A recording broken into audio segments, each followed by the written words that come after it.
Gemeente, mag jy vanaand jou hart instel teenoor wat die Here wil sê deur sy woord. Mag jy jou ore spits, mag jy aandagtig luister, mag jy met 'n oop hand en 'n oop hart toeganklik wees vir dit wat hy vir jou wil sê. Mag jy besef dat die Allerhoogste nog praat, en hy praat met jou deur sy woord, en hy praat vanaand. Mag jy besef dat jy wat 'n gelowige is, jy vind jou skuiling by hierdie Allerhoogste. Hy is vir my en vir jou 'n beskutting. Hy is ons skuilplek. Hy is ons God op wie ons vertrou. En ek groet julle vanaand daarom, met die liefde van die Vader, en die genade van ons Here Jesus, en die transformerende krag van sy Gees. O Vader, 'n voorreg om te kan sê dat ons U kan ken, en dat ons kan kom soos ons is.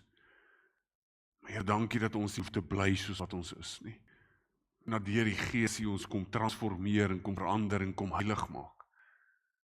Dankie dat U ons ontmoet en saam met ons op pad stap deur die Gees. Laat die Gees ons hart verander. En dis ook my gebed vir vanaand, Vader.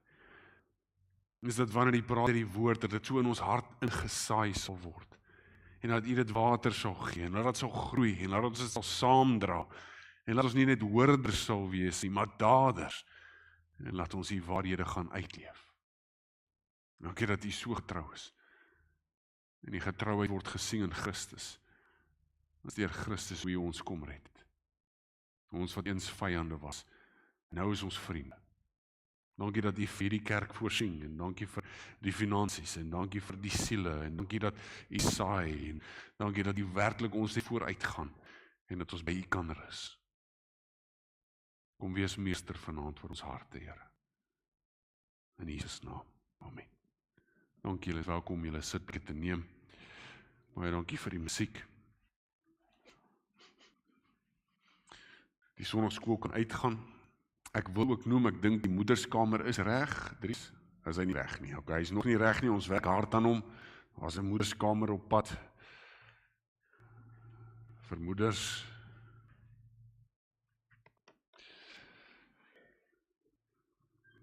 Ons is besig met hom. Jy sal my oopmaak by Spreuke 2, indien jy jou woord hier het. En as jy sou wou, Spreuke 2, ek het dit ook vir jou op. Ons kom aan die einde van ons reeks oor vrees van die Here. Ons het gekyk wat dit is, ons het ook gekyk hoekom dit belangrik is, en ons het gesien wat se vrugte dit produseer in die gelowige se lewe. So dit laat ons oor met een vraag. Hoe kry ons die vrees? En ek hoop dit is 'n vraag by nou al, wat van julle, hopelik almal van julle al gevra het, is dan, ek hoor wat dit is, en ek hoor hoe belangrik dit is, en ek sien die impak wat dit het op my geloofslewe. So, hoe gaan ek 'n hart kry wat werklik onsag het vir die Here, of vrees vir die Here? Ek glo die antwoord lê in Spreuke 2, vers 1 tot 5, ons 6 ook eintlik. Ek gaan ons lees Spreuke 2, vers 1 tot 6. My seun, as jy my woorde aanvaar, my opdragte veilig by jou hou, deur aandagtig te luister na wysheid, jou hart te rig op verstandigheid, ja, as jy hom insig roep, hardop roep om verstandigheid, as jy dit nastreef so silwer, dit soos 'n verborgde skat naspeur, dan sal jy insig hê in ontzag vir die Here, en kennis van God sal jy vind, ja, net die Here gee wysheid. As jy julle gou teruggaan na daai skyfie toe, my eerste enetjie asseblief, dankie Donnie, daar sal jy sien, sommer het ek vir jou 'n paar woordjies daar so aan 'n kleur gemerk. En hy praat van as jy, dan sal jy. So ek wil net hê ons moet weet, Spreuke is wysheidsliteratuur. Dit is 'n boek wat vir jou kort, kragtige stellings gee om jou juis te leer in 'n vorm van wysheid. Wysheid is kennis van God en dit word toegepas in die gelowige se lewe. Wysheidsliteratuur is nie 'n bevel nie. Dit sê nie, dit is ook nie 'n wet nie, en ons spreek dit nie as 'n wet nie. En dit is ook wat ek vanaand wil probeer doen nie. 'n Wysheid is om te sê, hierso is iets wat jou lewe kan baat. Hierso is werklik inspraak vanaf die Here wat die hart kan transformeer. En die doel van hierdie wysheid, is eerstens sodat ons God reg kan ken, en nie net om God reg te kan ken nie, maar ook op 'n manier om voor God te lewe wat vir hom aanvaarbaar is. En dit is tog wat die Christen wil hê, is dit nie? Wil die Christen nie 'n reg persepsie van God hê nie? Dink aan jou man en jou huwelik miskien. Wil jy nie 'n regte persepsie van jou man hê nie? Of wil jy 'n verstrooide persepsie van hom hê, want dan is dit ware liefde? Die Christen moet streef na 'n ware persepsie. En dis hoekom die Bybel so baie keer teen valse leerstellings praat, want dit verstrooi jou persepsie oor God. Dit is 'n absolute gruwel in die oë van die Here dat jy sy karakter moet verdraai en woorde in sy mond sit wat hy nooit geuiter het nie. Die Christen moet homself vra, wat is my persepsie oor God en is dit in lyn met die Bybel? Want dit is waar God hom openbaar. So wysheidsliteratuur help ons om God reg te kan ken, natuurlik nie net wysheidsliteratuur nie, maar dit gee ook vir ons kortkragtige stellings van hoe ons kan lewe wat hom werklik behaag. Want dis ook wat 'n Christen wil hê. Dit moet tog die begeerte wees van 'n Christen, is om te sê dat ek wil so lewe dat my lewe God se goedkeuring wegdra. Of maak dit nie saak ons lewe voor God die Allerhoogste nie. En jy sal sommer sien in Spreuke 1, alhoewel ons by Spreuke 2 is, in Spreuke 1 vanaf vers 1 tot 7, skryf Salomo, die skrywer van dit, Salomo die seun van Dawid, skryf hy juis die doel, hy skryf die doel van hierdie spreek, die doel van hierdie boek, en nie dat ek jou nou huiswerk gee vanaand nie, want dan sê jy, ek is by die kerk waar die dominee vir ons huiswerk gee, maar dalk sal dit vir jou 'n goeie ding wees om te gaan lees, want dit is net 7 versies, 1 tot 7, om te gaan sien wat die doel van Spreuke is. En dan gaan jy by vers 7 kom, en dan gaan jy sien, ontzag vir die Here is die begin van kennis. En ons het al gepraat van waar die fees begin. Nou die doel, soos ek gesê het, is sodat ons vrees kan kry, die doel is om God reg te sien, en die doel is sodat ons reg lewe. Dit is kortkragtige stellings, kortkragtige instruksies, wat die gelowige se lewe kan beïnvloed. En dit is regtig prakties, dit is prakties. Die rede hoekom dit ook begin by fees of ontzag vir die Here, is jy sal nie hierdie praktiese stellings, hierdie instruksies, jy sal dit nie in jou lewe wil implementeer as jy nie baie daarvan dink nie. Nee, as iemand kom na jou en gee vir jou advies. Ek sê vir jou, jong, weet jy, het jy geweet as jy jou melktert so en so bak, dan gaan hy baie beter uitkom. En jy gaan vir my luister, en as jy dalk baie van my instruksies dink, dan sal jy dit gaan doen. Maar as jy nie baie van dit dink, dan sal jy dit nie doen nie. Maar as ek dit 'n stap verder vat, miskien as jy baie van my dink, dan sou jy my instruksies volg. En dis die konsep teenoor die Here. Ontzag vir die Here, vrees vir die Here is om te sê, ons dink baie van hom. As ons baie dink van die Here, dan sal ons baie dink van sy instruksies, van sy woord. En as ons baie dink van sy woord en sy instruksies, sal ons dit implementeer. Dis kom wysheid daar begin. Jy gaan tog nie die Here se instruksies implementeer in jou lewe as jy nie baie dink van sy instruksies nie. En jy gaan tog nie baie dink van sy instruksies as jy nie baie dink van hom nie. Daarom sê ons wysheid begin met die vrees van die Here, ontzag. Dis dieselfde met 'n kind teenoor 'n ouer. Jou kind, as hy jou respekteer, sal hy werklik doen wat jy sê, en hy sal baie dink van jou advies. Ek weet ook, ek leer baie tieners, baie tieners in die kategese leer ons hulle ook. Ons sê vir hulle dat, ek dink 'n tiener moet begin luister vir sy ouer. Moet luister. Want ek weet tieners is slim, ek was ook daar, ons was ook baie slim, en ons ouers weet nie baie nie, maar eintlik, jy as 'n ouer het soveel lewenservaring, en daar's 'n bydrae wat jy kan lewer vir jou tiener. Want jy het foute gemaak, en jy wil verhoed dat jou kind nie dieselfde pad stap nie. En ek leer dit vir hulle. Ek leer dit vir hulle in die katekismes, want dis in die katekese, want dit is ook deel daarvan, is deel van die gebod van die Here, om jou ou te onderdanig te wees, nê. En as die kind dit nie wil doen, dan is dit nie omdat die kind 'n rebel is nie, alhoewel rebellie 'n manifestasie daarvan is, maar is omdat die kind nie baie dink van die instruksies nie. En hoekom dink hy nie baie van die instruksies nie? Want hy dink dalk nie baie van die ouer nie. So met ander woorde, wat is die probleem? Die kind wil nie onderdanig wees aan die ouer nie. En dis dieselfde konsep teenoor God. As ons nie baie dink van God se woord of God se instruksies nie, dan dink ek dit is 'n hartsaak eerder as wat 'n handsaak is. En Spreuke hoofstuk 2 kom leer ons en wys ons, hy gee vir ons wysheid van sekere oortuigings wat ons hart moet hê, sodat ons werklik vrees vir die Here kan hê, en sodat daai vrees ons kan help om gehoorsaam te wees op die einde van die dag. Dis wat ons wil hê. En jy gaan sien in Spreuke 2, die eerste 4 verse, is daar so 5 oortuigings. 5 oortuigings wat ons gaan help met goddelike wysheid, en hierdie goddelike wysheid is in die vrees van die Here. 5. So ek het vir jou 5 wat ek vir jou gaan gee, ek gaan hulle vir jou noem, en dan gaan ek aan die einde van elkeen gaan ek vir jou 'n vraagie vra.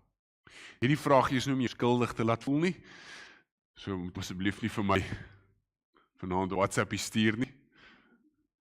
Hierdie vraag is sodat ons introspeksie kan doen. Dit is vraag wat ek myself gevra het toe ek die preek geskryf het. Want ek wil tog my hart ondersoek. Ek wil tog weet, hoe lyk hierdie goed in my hart? En ek wil ook vir sê, ek sê nou is 5 oortuigings, en dit klink half soos 'n self-help boek, nee, want ek weet as jy in 'n Christen boekwinkel instap, is dit net 7 stappe tot 'n beter huwelik, 10 stappe tot 'n beter jy, 19 stappe tot 'n beter gesonder leefstyl, of 333 voluit verse vir voller lewe.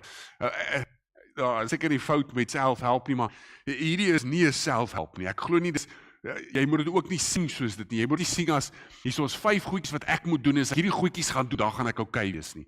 So ek weet ons doen dit. Baie van ons doen dit as ons 'n pluggie was op universiteit. As ons 'n pluggie was, dan het ons 'n lysie van goeders wat ons moet doen, en as ons daai goedjies doen, dan sê ons is 'n goeie student. Ek wil nie vanaand vir jou 'n lysie gee van goed wat jy moet doen. Want dit is nie 'n lysie van goed wat ons moet doen nie. Alhoewel dit gaan eis dat ons 'n reaksie daarop moet hê. Dit is 'n oortuiging van goed wat in jou hart moet wees, of goed waaroor ons moet begin bid, en goed waaroor ons moet begin reflekteer. En Christendom by homself is ook nie net 'n lysie van goed wat ons moet doen. Ek weet nie of julle weet nie, maar as jy nie geweet het nie, Christendom funksioneer nie om te sê, doen net 'n klomp goed, dan kry jy die hemel nie, of doen net 'n klomp goed, en dan is jy 'n goeie Christen nie. Dit is nie 'n lysie van goed wat ons doen nie. Christendom is 'n verhouding. Dit is 'n verhouding. As jy nie mooi weet, die kom volgende week Sondag, dan sal ek bietjie meer praat oor hoe dit lyk, en hoe die ontmoeting tussen jou en God lyk, maar die kort en die lank is, wat ek vanaand vir ons gaan sê is, daar is 'n oortuiging wat Spreuke vir ons sê, goeders wat ons moet doen, goeders wat ons dalk wil doen. Maar dis nie net ons, terselfdertyd is dit ook God wat ons ergens ontmoet. So dit is ons, maar dit is ook God. Dit is ons, wat is ook God. Ek wil jy moet weet, ek dink die kerk verstrooi hierdie persepsie. Ek dink in baie kerke sê hulle dat jy net gehoorsaam moet wees. Jy net dit moet doen. Dit is 'n wettiese ding. As jy dit doen nie, dan gaan jy dit nie reg kry nie. Werk jou pad op en werk jouself en jou heiligheid en alles moet jy net self doen. Dis die een kant. En dan aan die ander kant sê ouens, nee, jy hoef niks te doen nie. Dit is ouens wat dalk meer in 'n charismaties, hulle sê jy hoef niks te doen nie, die Heilige Gees doen alles. Dit is nie die konsep nie. Dit is ek, maar dit is ook hy. Dit is albei. Dit is 'n strewe van ons, maar dit is ook 'n ontmoeting van die Heilige Gees. Dit is ek wat probeer en die Heilige Gees wat my ontmoet. Dit is ek wat myself wen, maar ek is onafhanklik van myself en ek is afhanklik van die Here. Dit is 'n menslike poging, maar dit is ook 'n goddelike geskenk. So kom ek verduidelik dit deur 'n voorbeeld. 'n Boer gaan vroegoggend en hy ploeg sy veld. Hy gooi sy kompos. Hy plant sy saad. Net soos hy op die tyd en hy werk hard vroegoggend tot laat aan. Dis plantyd. Dis hy. Maar dan kom daar 'n tyd wanneer daai boer terugstaan en hy sê, Here, laat dit reën, want sonder die reën gaan dit nie groei nie. Dis Christendom. Dit is wat ons het. Dit is ons arbeid, maar dit is ook die Here. En vir my is dit goeie nuus. En ek hoop dit is vir jou goeie nuus, want dit moet jou 'n vorm van vryheid gee. Dan moet jy vir jouself sê, dan tog, so, die Here moet my ontmoet in my moeite, ja. Die Here moet my ontmoet in my gehoorsaamheid, ja. Is dit nie net ek, dit is nie net jy nie. So en ek dink dit is die mentaliteit waarmee ons Spreuke 2 moet nader. Laat die Here ons hier ontmoet. Maar laat ons ook nie slap wees in dit nie. So kom ek gee jou die 5 punte. Die eerste een, Spreuke 2 vers 1, weet ek vir julle op. Daar's weer daai as jy my woorde aanvaar, as jy my opdrag veilig by jou hou. As jy my woord aanvaar en as jy my woord veilig by jou hou. Daar's 2 goedjies, dis aanvaar en is veilig hou. Aanvaar en veilig hou. 'n Selfe woord wat gebruik word kan vir aanvaar is ontvang. As jy God se woord ontvang, hierdie ontvang beteken nie net bakkant staan nie. Sê jy hierso, mag jy honger gee. Nee, dis nie. Hierdie ontvang beskryf 'n postuur. Dit beskryf 'n postuur van eintlik van die hart. Is jou hart in ontvangende posisie? Sien jy hoe jy dit nie kan doen nie? Hoe doen jy dit net? Hoe ontvang jou hart net? Dis 'n oortuiging. Is jou hart 'n toeganklike posisie? Dis die eerste een. Wil ons ontvang? Is ons hart oop? Nee, dis wat ons sê, ek is oop daarvoor. Laat ek hoor, laat ek luister. En hy sê, as jy dit veilig by jou hou, 'n ander woord wat ons praat van, as jy dit koester, so jou hart is oop en jou hart sien dit as waardevol. Dis wat koester beteken. Die Engelse vertaling sê, to treasure, laat ek net in 'n minder Afrikaanse aksent sê. To treasure, om dit te bewaar. Ek dink 'n maklike manier om dit te beskryf is, jy sal nou dalk onthou op laerskool, ek weet nou nie die era waar jy groot geword het, maar ek onthou toe ek groot geword het, ek 'n kosblik gehad. Die kosblik ek gehad het, was net 'n een blik, nee. Van partykeer het hy 2 kompartemente gehad. Dit was een vir daai plastiese koeldrank botteltjie met die wit proppie wat altyd lek, en dan is die ander een met die tubies.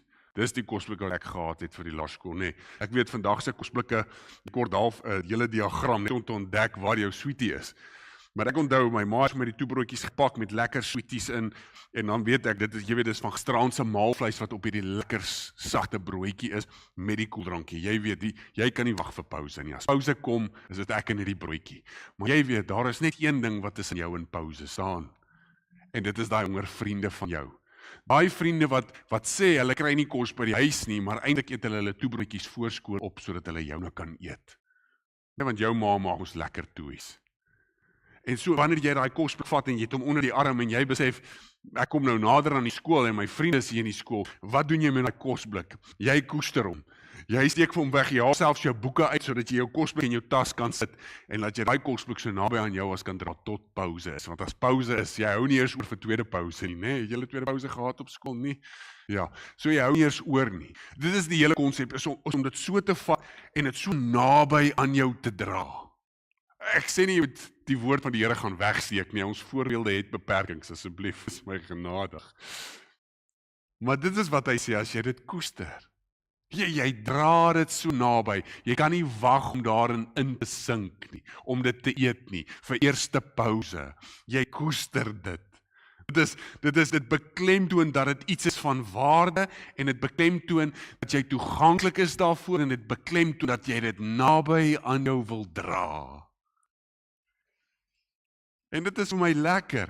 Dit is vir my lekker om baie keer net my Bybel in my hand vas te hou.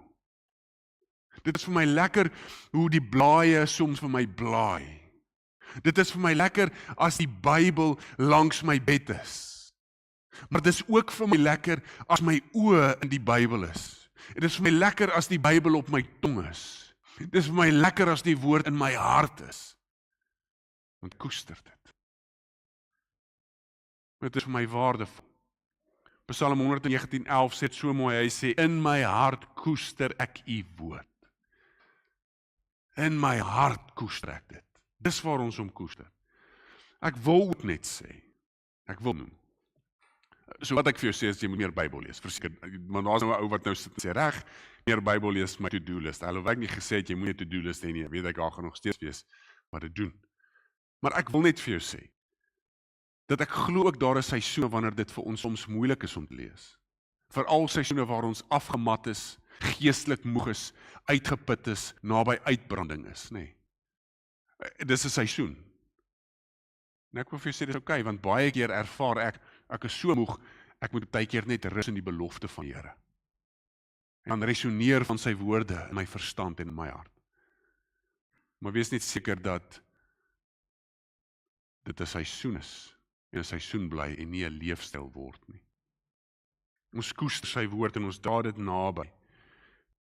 En dit is wat hy sê. Hy praat van, as jy my opdragte veilig hou, as jy my woorde aanvaar. Nou, ons kan sê die woorde en die opdragte, wat is dit? Dit is verseker Spreuke, want dit is Salomo wat dit skryf, en hy praat met sy seun, en as hy sê, sy pa is seun, hy sê, my seun, as jy dit bewaar, so dit is verseker Spreuke. Maar ons weet die woord van die Here bestaan nie net uit Spreuke nie. Ons weet, dit is eintlik maar die hele woord. En dit is nie net die hele woord wat ons moet koester nie, dit is meer. Hoor hoe mooi sê Kolossense 2:3 dit. Ek het hom vir julle op. Wat koester jy? In die eenheidsband met Christus is al die geheime skatte van wysheid en kennis te vind. Jy koester mos net iets wat van jou wat vir jou waardevol is. Jy koester mos net iets wat werklik waarde dra, 'n skat. En hier sê Kolossense dit so mooi. Hy sê met hierdie band, hierdie eenheidsband met Christus, hy sê is al die skatte en wysheid en kennis te vind. Ek glo dat as ons na die wysheid kyk, dan dink ek die wysheid vind sy volheid in Jesus Christus. Want dit is ook maar eintlik wie ons naby in ons hart wil dra, is dit nie? Dit is in Christus. So hier is my eerste vraag. Introspeksietyd. Die skrif sê vir ons aanvaar en koester. Wat doen ek met God se woord wanneer dit na my toe kom? Wat doen ek met God se woord wanneer dit na my toe kom? En vriende, vanaand kom God se woord na jou toe. Volgende Sondag gaan God se woord na jou toe kom. As ons begin met Dinsdag se Bybelstudie, gaan God se woord na jou toe kom. As jy Bybel lees, kom God se woord na jou toe. Wat doen jy met dit wanneer dit na jou toe kom? Wat doen jy? Die tweede wat Spreuke vir ons sê, hoe ons vrees en onsag en wysheid kweek in vrees van die Here. Hy sê, laat jou oor aandagtig luister. Laat jou oor aandagtig luister vir wysheid. Aandagtig luister. Dit beteken nie net om te hoor nie. Nee, julle weet wat is die verskil tussen om te hoor en om te luister. Wel, ek weet nie of julle sal weet nie, maar ek weet die mans sal verseker weet wat is die verskil tussen hoor en luister. As jy nou vir jou vrou vra, wat het hy gesê, dan bevestig jy nou eintlik wat ek nou net gesê het. Net daar's 'n verskil om iets te hoor. Dit beteken net daar is klankgolwe in die onderbewussyn wat ons onderbewussyn so bietjie stimuleer. Dis om te hoor. 'n Luister is om werklik te sê, ek gaan nou doen wat my vrou vir my 'n maand terug gevra het en sy het my so anders gesê. Dis luister. Luister beteken om 'n ingesteldheid te hê teenoor die inligting.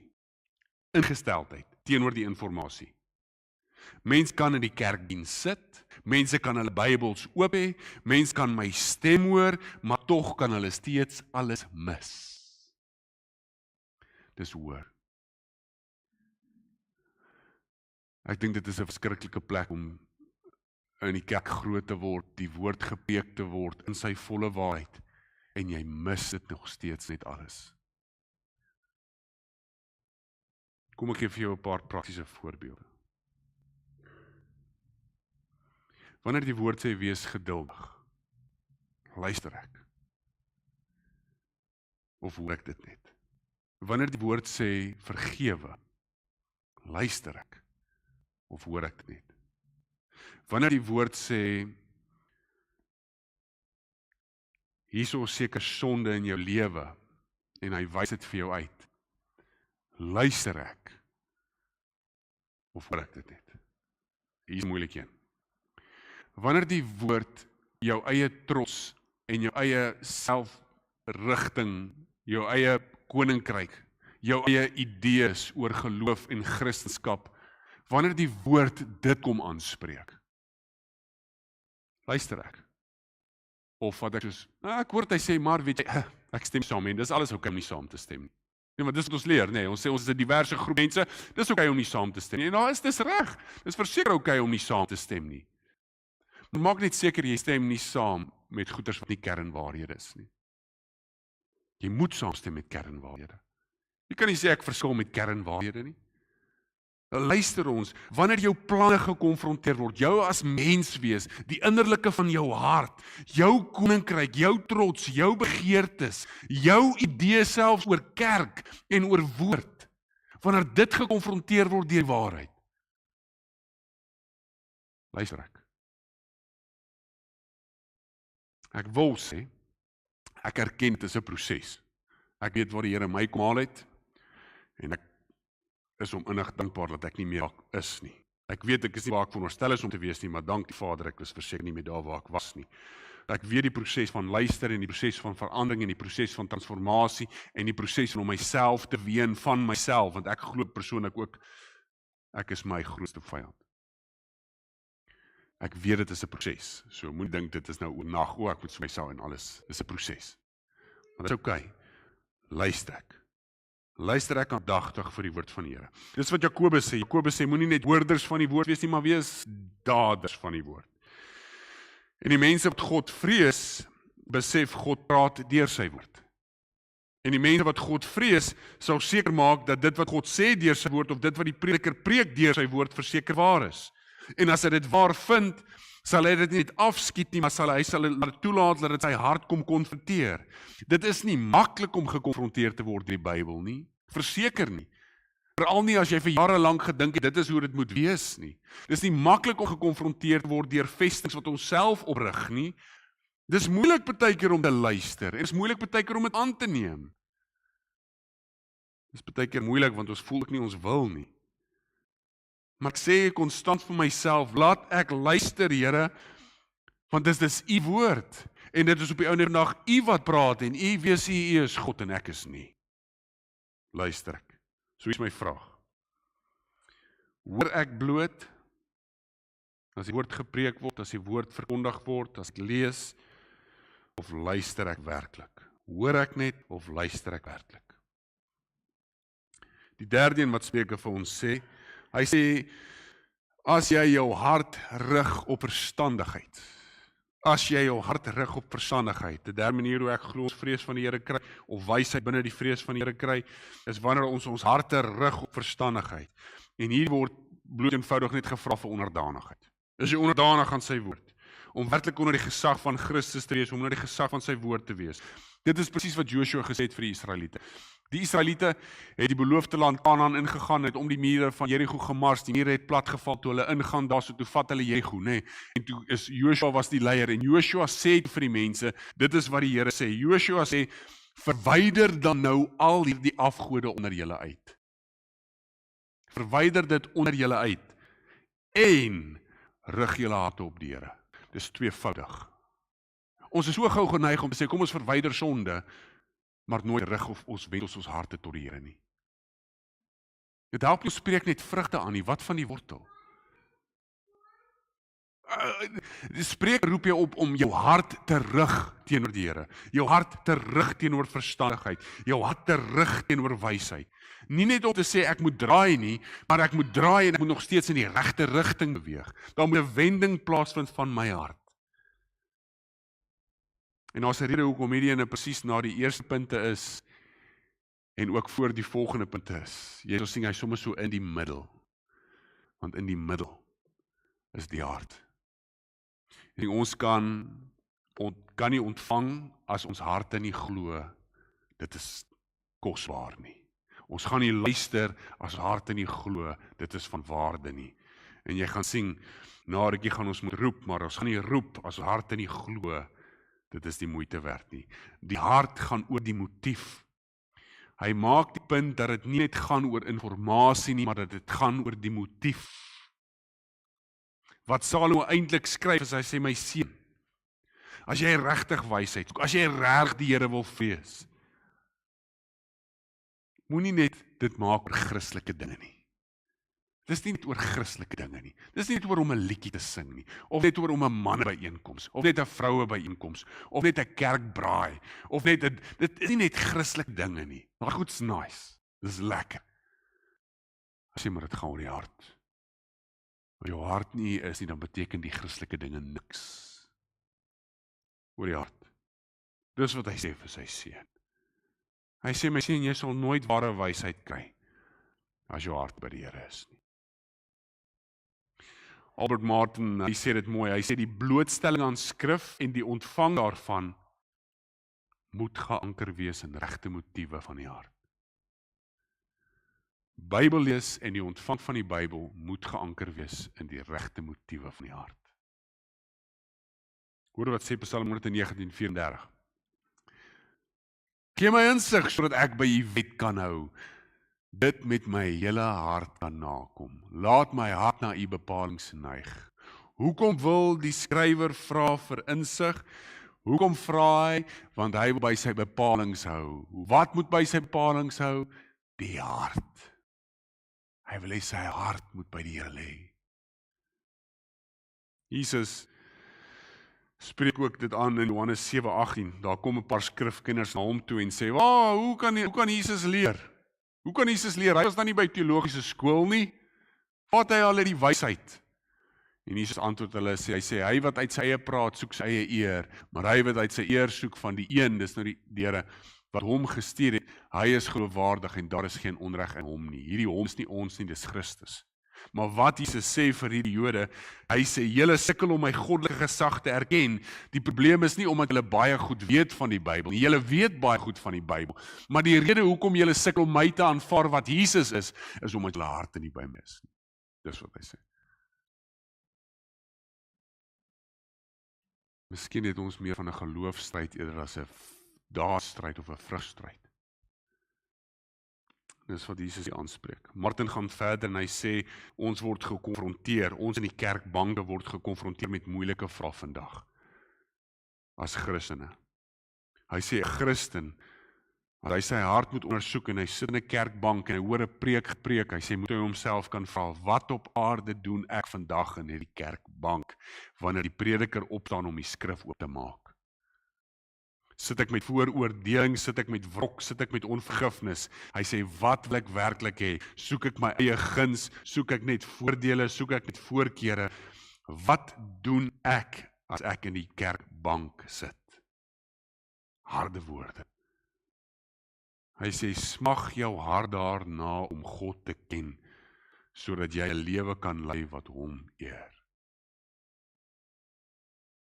So hier is my vraag aan jou. Vir die derde punt. Wat wil jou hart regtig hê? Wat wil hy regtig hê? Ek weet wat is die regte antwoord. Die regte antwoord is om te sê die Here of Jesus, nee. Dis ons go-to antwoord. As jy nie weet wat as iemand jou teologiese vraag vra en jy weet nie wat om te antwoord nie, sê net Jesus. Wat hulle sê. Dis die regte antwoord. Maar ek soek nie die regte antwoord nie. Jy soek jou antwoord. Jou antwoord. Wat wil jou hart hê? Die vierde een. Vers 3 sê, Spreuke 2 vers 3, as jy my om insig roep, hoe kry ons wysheid en vrees van die Here? As jy my om insig roep, hardop roep, om verstandigheid. Hier gaan dit nie oor die volume van jou stem nie. Dit gaan nie oor om hard te roep nie. Moenie uitstap en nou die strate afskree en sê, wysheid, waar is jy nie? Ek dink, jy gaan 'n ander plek toe gaan, as dit gebeur. Moenie dit doen nie. 'n Goeie voorbeeld, vir my was, toe ek in Louise net begin, keis het. Keis is nou as jy iemand byt, vir die ouens wat nou jonger is as ek weet die ouer gardes weet. Toe ek in Louise net begin uitgaan het, toe val ek haar van Potchefstroom af, toe ry ons om haar voor te stel aan my ma. Maar ek dink ek was maar stout om dit te doen. Maar ek bel toe my ma en sê vir my ma, jy het daai ons suster gesien waar die ou inkom vir 'n onderhoud en die ou wat die onderhoud voer sê, hy sê vir my doof en hy sê vir die ander ou, jou wat inkom is doof en hier jy die twee ouens wat dink mekaar is doof. En ek doen toe dieselfde en ek bel toe vir my ma en ek sê, jong, my vrou is van Brakpan en sy is bietjie doof. En ek het dit goed verkoop. En my ma het geglo. En ek sê vir my vrou nou daai tyd, my meisie. Ek sê vir my ma is bietjie doof. En daar gaan ons Vrydagmiddag en ons kom by die huis aan. En ek is reg om te aanskou. En dit het goed gegaan. Dit het goed gegaan. My vrou het deur my planne gesien. Sy het geweet. Sy het gesê, Dis nie hierdie ouetjie vertrou nie, jy weet. Maar my ma my ma nooi ons toe in en ons is daar in die huis in en sy vat ons deur die huis, daar agter gaan sit ons, daar so 'n mooi tuin gewees met so buite stoele en ons sit op die stoele om so 'n ronde tafel, daar buite mooi sonskyn dag en daar's lekker kossies, ek dink dit was nog sushi of ietsie. En ek vra toe vir my ma dat sy vir ons sal bid. En ek sê vir julle, die Here het daar gehoor, daar bo in die hemel. Ek was stout. Maar dit is nie wat hy sê, as hy sê hardop roep nie. Dit gaan nie oor om te skree nie. Dit gaan oor ingesteldheid. Ingesteldheid om te wys hoe belangrik wysheid vir jou is. Jy weet, dink aan die konsep van, ek roep na jou met die idee dat jy sal antwoord. Kom asseblief, hoor my Here, ek roep en ek skree uit die diepste van my binneste. Dit gaan nie oor die volume nie, maar dit gaan oor die erns van die saak. Ek glo ook, dit is hier waar dit 'n persoonlike uitnodiging is om na God toe te roep in gebed. Nie net om te sê, liewe Jesus, dankie vir die kos nie, dis mooi, maar om werklik 'n hulpkreet te hê en om te sê, Here, maar ek roep na U uit die diepste van my wese. Ek roep na U, ek smag na U. Kom Here, kom in my hart en verander my hart. U ken my hart, ek sukkel met heiligheid, ek het hierdie vyhandigheid, ek het hierdie idees, Here, maar my hart worstel. Kom net asseblief deur U wysheid, kom deur die Gees en kom in my hart. Dis roep. En die mooiste is, kan dit roep in stilte. Jakobus sê ook vir ons, hy sê, vra vir wysheid. En die rede, kom ons sê vir julle, die rede hoekom ons roep, is want soos ons gesien het in vers 6, Spreuk 2 vers 6, die Here is die een wat wysheid gee. Jy gaan nie wysheid kry buite die Here nie. Hy gee dit, daarom roep ons tot hom, en ons wys vir hom, dis belangrik. Ons roep tot hom. Miskien is dit 'n plek waar ons vandag moet begin. Miskien is dit 'n plek waar jy voel jy het so bietjie die pad byster geraak. Jy het so bietjie vergeet van die Here. Of jy voel jy so bietjie die wêreld het jou so met 'n kilhou geslaan. En jy het weer bietjie fokus verloor. Moenie teruggaan na jou lysie toe nie. Moenie teruggaan en sê, goed Here, ek het fokus verloor. Here, ek gaan nou gou my lysie weer doen nie. Nee. Roep uit jou binneste. Met erns, met mening, en sê, Here, ek is verlore, kom vind my weer, verander en transformeer. Here, ek sukkel dalk met skinder, of Here, ek sukkel dalk met gierigheid, of Here, ek sukkel met hierdie en daardie ding, maar Here, ek kan nie, ek roep uit, kom Here, kom transformeer. Dis uitroep. En ek dink dis 'n goeie plek om te begin. Hier is my vraag aan jou. Erken ek my afhanklikheid van God? Hoor gou mooi, jou afhanklikheid is nie net God se voorsiening van kos en brood en melk en geld en kar nie. Want ons erken, elke goeie gawe is in die hand van die Here. Ek praat van, erken jy jou geestelike afhanklikheid? Jou geestelike afhanklikheid van die Here. Dat dit die Here is wat jou reg ophou. Jou geestestoestand. Erken jy dit? Die 5de, die laaste. Dan is ek klaar. Dan het ek 'n slot en dan is ek klaar. Die 5de sê vir ons vers 4, as jy dit nastreef soos silwer, en dit soos 'n verborge skat naspeur. Nou kyk mooi, hierdie is weer eens gesit aan die einde, nadat ons gepraat het oor die hart. As jou hart nie by die Here is nie, gaan die Here se dinge en die Here self nie vir jou 'n skat wees nie. Jy gaan nie die Here en die Here se wysheid en vrees vir die Here of van die Here, jy gaan dit nie nastreef as jou hart nie gerig is tot die Here nie. Dit gaan nie vir jou 'n skat wees nie. Hier praat daar van Matteus 13, dis 'n gelykenis wat ek al hier gepreek het van die kansel af.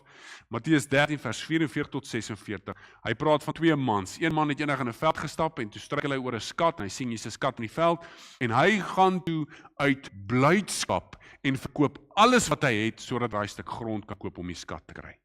Dis die eerste een. Die tweede man het 'n kosbare parel gesoek en hy het gesoek en hy het gesoek en hy het gesoek en hy het gesoek en toe kry hy 'n kosbare parel, toe verkoop hy alles om daai kosbare parel te kry. Die konsep wat hy deur sê is dat jy moet streef en soek, maar jy streef en soek na iets van waarde. Jy streef en soek want dit is belangrik. En is mooi, Spreuke gebruik beeldspraak, nee, hy praat van silwer en hy praat van goud. Hy praat van 'n skat en hy praat van silwer. 'n Skat en silwer, dis myntaal. Myntaal, nie 'n myner se taal nie, myntaal, nee. Jy gaan en jy grou vir 'n skat. Dis wat die ouens gedoen het, gewoonlik hulle skatte daai tyd in die grond begrawe. En dan as jy gegaan het en ek sê vir jou, kry hierdie prentjie, dis wat hy probeer skets. Sien nou maar, ek sê vir jou, binne hierdie hektaar is hier so 'n skat begrawe. As jy hom kry, kan jy hom vat. En jy sê my, waar is die graaf? En nou gaan jy en jy grou een gat en jy sê, hier's niks nie. Jy gee die graaf terug vir my en sê, ja, daar's niks nie. Ek sê, ek is so jammer. Jy gaan die skat kry nie. Maar die ou met ywer en die ou wat werklik dink daar's waarde in die woord van die Here en in die prediking van die Here en in die krag van die Gees en by die Here self gaan hy graaf vat en hy begin grou en as hom die eerste gat nie kry nie, gaan hy na die tweede een toe en as hom by die tweede een nie kry nie, gaan hy na die derde een toe en die vierde een en die vyfde, sewende, agste en die 10de een en na die 10de een kry hy nog steeds niks nie, maar hy sê ek gaan nie ophou nie, hier is my 10de gat, maar ek's darm al ergens, ek weet ek moet nog 'n bietjie grou, maar ek gaan nie ophou nie tot ek daai skat kry. Ek gaan nie ophou nie tot die graaf van my daai yster slaan. En dan gaan ek spring en my hakke teen mekaar klap en soos 'n cowboy uitskree, ja. Dit was oor ywer. Daar's 'n soeke en 'n strewe.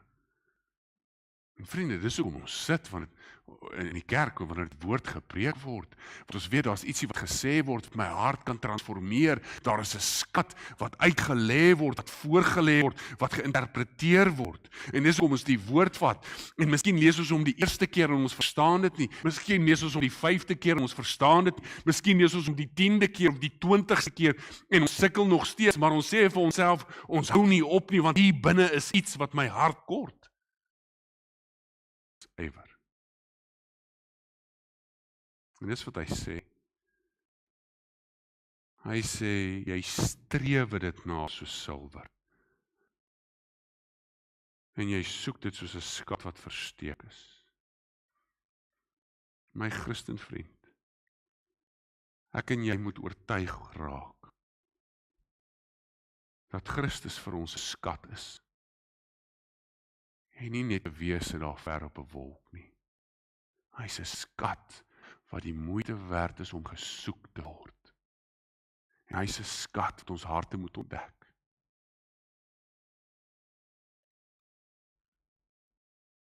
Hier is my vraag.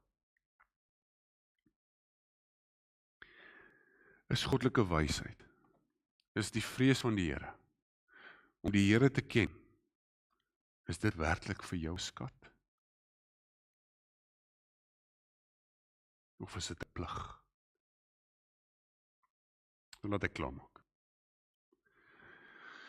Die skrifvers het gesê, ek het vir julle uitgewys in die begin, hy het gesê, as jy, en dan kom hy by vers 6, vers 5, dan sal jy. En dis mooi, hier is ons vir jou so klein metafoor, dis eintlik wat dit is.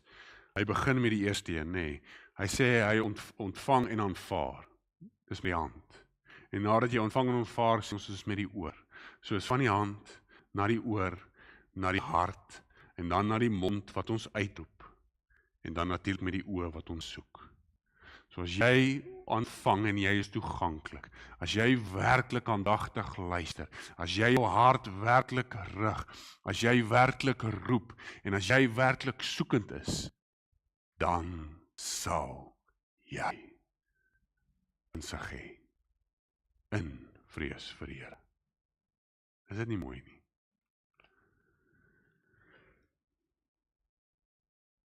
So, my preek is, moenie harder probeer. Moenie gaan met jou lysie nie. Wend jouself. Dis wat jy moet doen. Wend jouself tot die Here.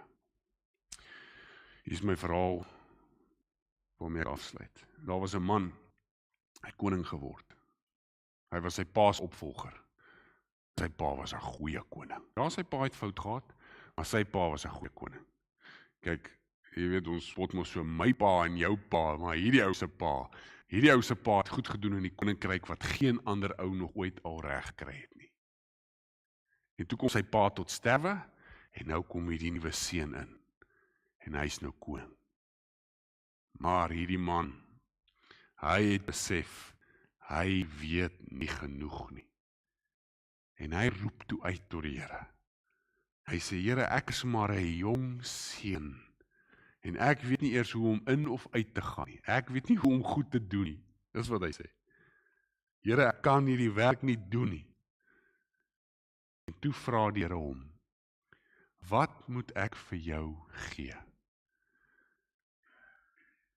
En hierdie koning antwoord, gee dan aan u dienskneg 'n hart wat luister om as regter op te tree vir die volk, om te kan onderskei tussen goed en kwaad.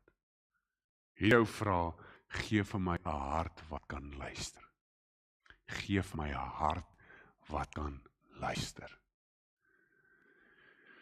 Hierdie is 'n aanhaling uit Konings. Hierdie was Salomo wat dit gevra het. Dis nie 'n mitiese verhaal nie. En dit is Salomo wat die Spreuke geskryf het. En so, vriende, die Here gee vir die wie hom soek. En die Here gee vir die wie na hom streef.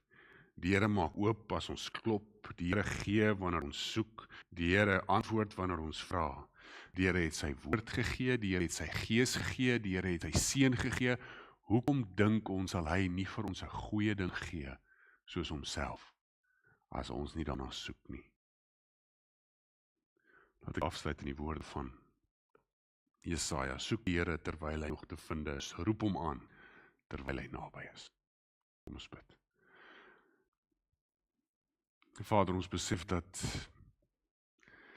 dit is soms moeilik om ons harte te wend, want ons harte sit baie keer in 'n bedrieglike plek. Dit verblind ons eie oë. Maar my gebed is, kom verhelder ons hart deur die Gees en deur die woord. Laat ons tot aanhoor kom van die woord. Wanneer ons dit lees en wanneer dit gepreek word. Here, laat ons ontvang.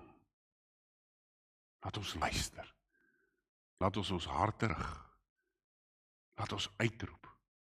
En laat ons soekend wees. Want U is vir ons belangrik. U is vir ons skat. In Jesus naam. Amen. Mag jy hande hê wat koester. Mag jy ore hê wat luister. Mag jy 'n hart hê wat homself verrig. Mag jy 'n stem hê wat roep. En mag jy oë hê wat soek. Gaan in die liefde van die Vader en die genade van ons Here Jesus en die krag van sy Gees. Amen.